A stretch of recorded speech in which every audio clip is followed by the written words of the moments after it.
మన ఇమ్యూన్ సిస్టమే వ్యతిరేకంగా భావించి వల్ల మనకి ఎఫెక్ట్ అవుద్ది.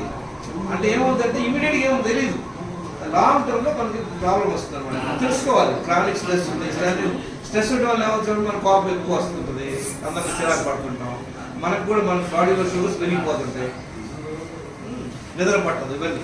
సో క్రానిక్ స్ట్రెస్ ఉంటుంది, మీరే తెలుసుకోండి, రాసుకోండి. మీకు స్ట్రెస్ లేదా హ్యాపీ ఉందా, దాన్ని ఎలా బయటపడాలి తెలుసుకోండి. మీరు స్ట్రెస్ బయటపడడానికి ఏంటి మార్గాలు ఏమున్నాయి?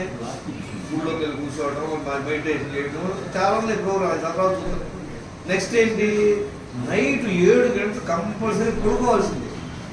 7 గంటలు నిద్ర 7 గంటలు మినిమం నిద్రపోవాలి. మినిమం 7-8 గంటలు.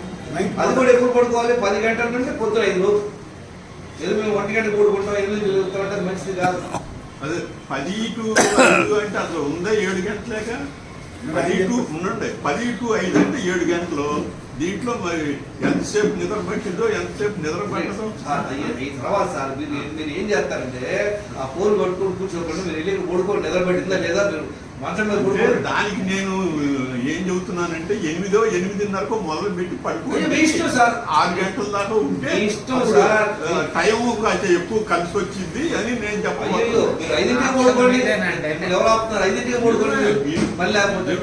మీరు చెప్పేది అంటే basic point, let's understand the basic point అర్థం చేసుకోండి. Next 7 hours sleep compulsory. Stress ఉంది, మిగతా అన్ని బాగున్నాయి, నో యూజ్. అన్ని బాగున్నాయి కానీ మాకు నిద్ర పడలేదు, ఇంతే సంగతి. వేస్ట్. డయాబెటిక్ రావలేదు, వేరే ప్రాబ్లం కూడా రావచ్చు. మూడోది ఏంటి, ఎక్సర్సైజ్ చేయకపోవడం, lack of exercise. 1 hour physical exercise చేస్తున్నాం లేదా?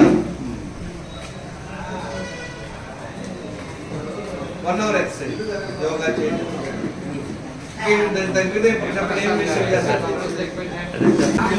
అంటే ఊరికి అంటే యాక్ట్ చేస్తున్నారు, రాసుకోకుండా ఏమి రాసి చదవండి.